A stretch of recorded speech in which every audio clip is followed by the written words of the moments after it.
Hello दोस्तों, मज़ेदार कहानी के यूट्यूब चैनल में मैं आप सभी लोगों का स्वागत करती हूँ। तो चलो पढ़ते हैं आज एक नई सी मज़ेदार कहानी। और आज हम पढ़ेंगे ये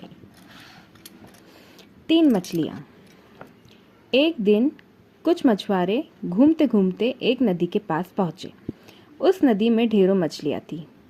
एक मछुआरे ने कहा, भाई, यहाँ तो बहुत सारी मछलियाँ हैं। कल से हम मछलियाँ पकड़ने यहीं आया करेंगे। उनकी बातें नदी में रहने वाली 3 मछलियाँ सुन रही थी। तीनों मछलियों ने नदी की सारी मछलियों को यह बात बता दी। पहली मछली ने कहा, हमें तुरंत ही इस नदी के सहारे जंगल के तालाब में चले जाना चाहिए। इस पर दूसरी मछली ने कहा, हम कल सुबह चले जाएंगे। पहली मछली ने कहा, कल नहीं, हमें आज रात ही जाना चाहिए। तीसरी मछली दोनों की बातें सुन रही थी। उसने कहा, मैं कहीं नहीं जाऊंगी, हो सकता है वह कल आए ही ना। तुम लोग व्यर्थ में चिंता कर रहे हो। रात होते ही पहली मछली कुछ मछलियों के साथ वहां से चली गई।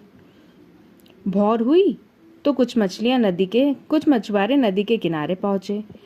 उनकी आहट पाकर दूसरी मछली घबरा गई। उसने तीसरी मछली से कहा, हमें तुरंत यहाँ से भाग जाना चाहिए।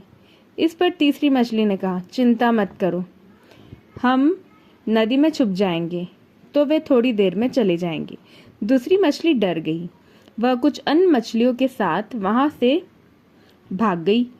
तीसरी मछली और कुछ अन्य मछलियां ही उस नदी में बची। उधर मछुआरों ने जाल फेंका और एक बार में ही कई मछलियों को पकड़ लिया। तीसरी मछली एक बार तो स्वयं को बचाने में सफल हो गई, लेकिन अंततः वह भी मछुआरों के जाल में फंस गई। इस कहानी से हमें क्या शिक्षा मिलती है?